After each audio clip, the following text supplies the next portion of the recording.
एक माता नास्तिक टाइप की थी, भिक्षा नहीं देती थी किसी संत को भी।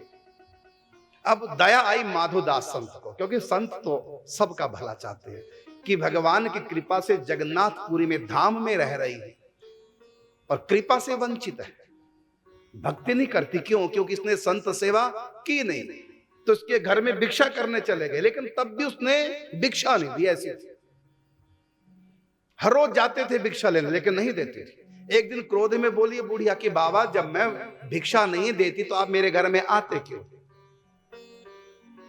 उसने कहा, माता मैं प्रतिदिन 5-7 घरों से भिक्षा करता हूं, तो इन 5-7 घरों के बीच में आपका भी घर पड़ता है। मैंने सोचा है घर को क्या छोड़ना, अब तुम भिक्षा दो ना दो मैं तो आ ही जाता हूं, अब एक घर को क्यों छोड़ू? तुम्हारा काम ना देना मत देना, मेरा काम है भिक्षा मांगना, मैं तो मांगूंगा डेली, कल आ गया तो खैर नहीं तुम्हारी। फिर चले गए जगन्नाथ माधवदास बाबा, एक घर से भिक्षा, दूसरे घर से भिक्षा, तीसरा उसका पड़ता था, चौथा पांचवा, 5-7 घरों से भिक्षा करते थे।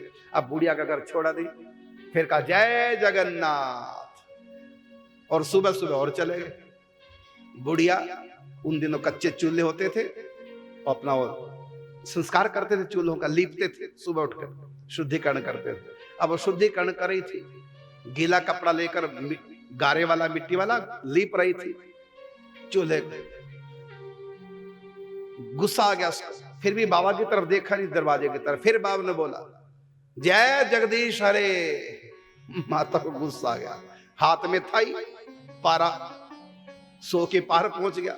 माता खड़ी हुई और हाथ में जो पोछा लिया हुआ था जोर से बाबा को फेंक के मारा, गुस्से में आ गया। बाबा भी क्रिकेट के खिलाड़ी थे, कैच कर लिया बीच में और उसको लटका के बोले, माता कुछ तो दिया है आज, कोई धीरे धीरे पड़ जाएगी आदत, कुछ तो दिया। अब संत को हुआ कि देखो इन्होंने दिया है कुछ, चाहे गुस्से में दिया, अभाव से दिया, दिया है ना, कुछ तो दिया है संत। अब ये सेवा में लगाऊं मैं भगवान की, जो इसका असर बुढ़िया के ऊपर।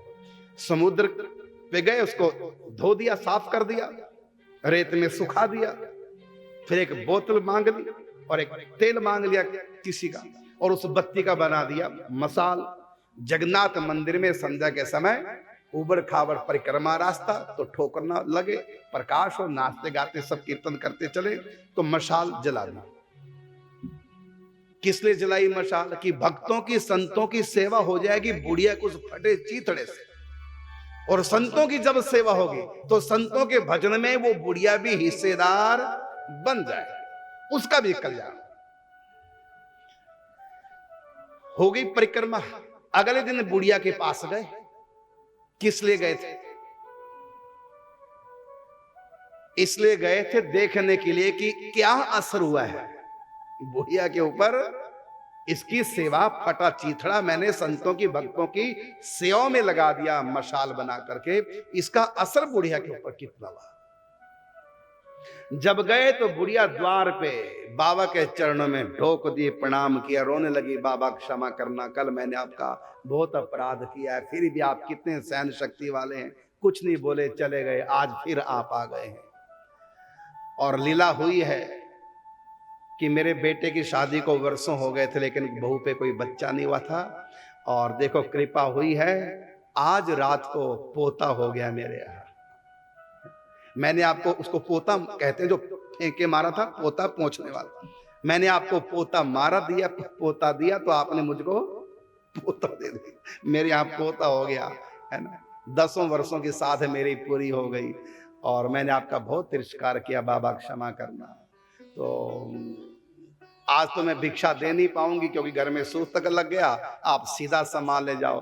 तो कहा कि माता मैं आज भिक्षा लेने नहीं आया, मैं जो देखने आया था वो मैंने देख लिया, तुमने जो कल भिक्षा दी थी फटे चीथड़े की, वो मैंने संतों की सेवा में लगा दी, और मैं आज उस दान का प्रभाव देखने आया, और मैंने देख लिया आपका मन ठाकुर जी ने बदल दिया। अब देखो संत ने जो कीर्तन किया परिक्रमा की, तो उसमें मशाल ने उनका सहयोग दिया, तो संतों के कीर्तन का कुछ फल चला गया बुढ़िया के पास।